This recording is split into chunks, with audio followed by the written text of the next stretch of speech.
নমস্কাৰ বন্ধুসকল, আপোনালোকৰ কাৰণে লৈ আহিছোঁ অত্যন্ত গুৰুত্বপূৰ্ণ খবৰ। ৰাজ্য চৰকাৰৰ কৰ্মচাৰীৰ বাবে সুখবৰ। অসম চৰকাৰৰ কৰ্মচাৰীয়ে নৱেম্বৰ মাহত একেলেঠাৰিয়ে লাভ কৰিব 5 দিনৰ ছুটি। অহা 6 নৱেম্বৰৰ পৰা 10 নৱেম্বৰলৈ ছুটি ৰাজ্য চৰকাৰৰ কৰ্মচাৰীৰ। বন্ধুসকল, আপোনালোকে চাব পাৰে অসম চৰকাৰৰ কৰ্মচাৰীসকলে অহা 6 নৱেম্বৰ বুধবাৰে আৰু 8 নৱেম্বৰ শুকুৰবাৰৰ দিন দুটাত মাতৃ পিতৃ বন্দনা আঁচনিৰ অধীনত বিশেষ নৈমিত্তিক ছুটি অৰ্থাৎ স্পেচিয়েল কেজুৱেল লিভ লাভ কৰিব।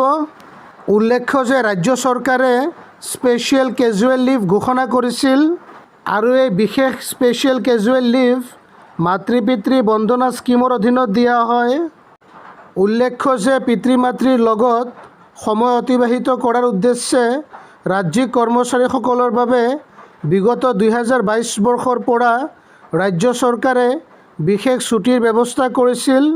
2022 বৰ্ষৰ পৰা আৰম্ভ হোৱা পিতৃ মাতৃ বন্দনা আঁচনিৰ বাবে ৰাজ্যিক কৰ্মচাৰীৰ বিশেষ ছুটি প্ৰদান কৰা হয়।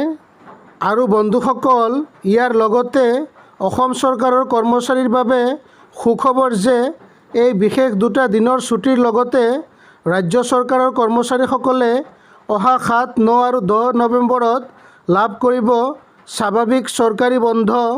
বন্ধুসকল, 7 নৱেম্বৰত ছট পূজা উপলক্ষে ছুটি থাকিব আৰু বন্ধুসকল 9 নৱেম্বৰত ছেকেণ্ড ছেটাৰডে আৰু 10 নৱেম্বৰত ছানডে থাকিব।